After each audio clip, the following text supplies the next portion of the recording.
লাউ ঘন্ট খেতে কে কে ভালোবাসো? আমার ভীষণ ভালো লাগে এই লাউ ঘন্টটা খেতে। নিরামিষ বলো আমিষ বলো দুটোই খুব ভালো লাগে।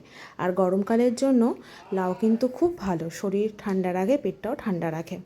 তো বড়মশাই একটা লম্বা লাউ এনে দিয়েছিল, তো ঠিক করলাম এটা দিয়ে লাউ ঘন্ট বানাবো চিংড়ি মাছ দিয়ে। এই লম্বা লাউগুলো কিন্তু খুব কচি হয়, যেগুলো গোল হয় পেট মোটা হয় সেগুলোর থেকে এগুলো খুব কচি হয়। তো লাউয়ের খোলাগুলো আমি রেখে দিয়েছি, সেটা একটা রেসিপি বানাবো। আর লাউগুলোকে একদম ছোট্ট করে কেটে নিয়েছি, ধনেপাতা কাঁচা লঙ্কা টমেটো নিয়েছি, আর চিংড়ি মাছ দিয়ে করবো, চিংড়ি মাছ তো লাগবেই। নিয়ে কড়াইতে প্রথমে সর্ষের তেল গরম করে নেবো, তার মধ্যে দিয়ে দিয়েছি চিংড়ি মাছটা, প্রথমে ভেজে নেবো। চিংড়ি মাছটা ভাজা ভাজা হয়ে গেলে এগুলো আমি তুলে রাখবো। খুব বেশি লাল করে ভাজা কিন্তু চিংড়ি মাছ দরকার নেই। অল্প একটু নাড়াচাড়া হয়ে গেলেই, কাঁচা ভাবটা চলে গেলেই আমি চিংড়ি মাছটা তুলে নিয়েছি। ওই একই কড়া আবার একটু তেল দিয়ে দিলাম, তার মধ্যে দিয়ে দিলাম সামান্য জিরে ফোড়ন, একটা শুকনো লঙ্কা, একটা তেজপাতা আর একটা কাঁচা লঙ্কা দিয়ে ভালোভাবে কিন্তু নাড়িচাড়ি নিতে হবে। আর দিয়ে দেবো দুখানা এলাচ, একটু দালচিনি। এইটাই হচ্ছে মশলা, আর কিচ্ছু পড়ে না। ভালোভাবে নাড়াচাড়া হয়ে গেলে এর মধ্যে দিয়ে দেবো ছোট্ট করে গুছিয়ে রাখা পেঁয়াজ। পেঁয়াজটা চাইলে তোমরা স্কিপ করতে পারো, নর্মাল চিংড়ি মাছ দিয়ে এমনিই করা যায়। পেঁয়াজ হালকা ভাজা ভাজা হয়ে গেলে এর মধ্যে দিয়ে দেবো ছোট্ট করে গুছিয়ে রাখা লাউগুলো, এবং ভালোভাবে ভাজা ভাজা হয়ে গেলে পেঁয়াজের সাথে কিন্তু লাউটাকে ভালো করে ভেজে নিতে হবে।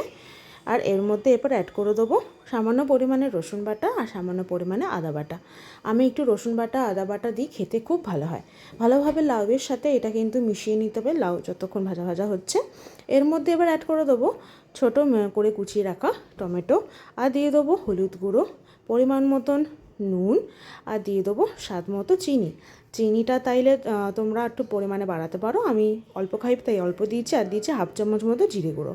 নিয়ে ভালোভাবে নাড়ানো চাড়ানো হয়ে গেলে লাউয়ের সাথে সব কিছু ভালো করে মশলার সাথে ভালোভাবে মিশিয়ে নিতে হবে।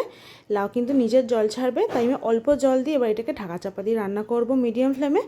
দেখো লাউ আমার কিন্তু মোটামুটি অনেকটাই সেদ্ধ হয়ে গেছে এখানে। এরপর এর মধ্যে অ্যাড করে দেবো চিংড়ি মাছগুলো।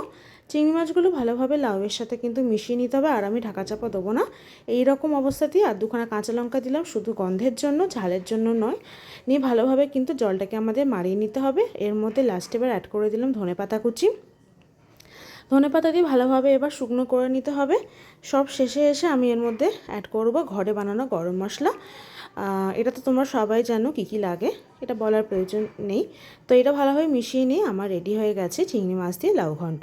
দুপুরবেলা ভাতের সাথে কিন্তু এই লাউ ঘন্ট খুব সুন্দর লাগে, আর এক থালা ভাত এটা দিয়ে এমনিই উঠে যায়।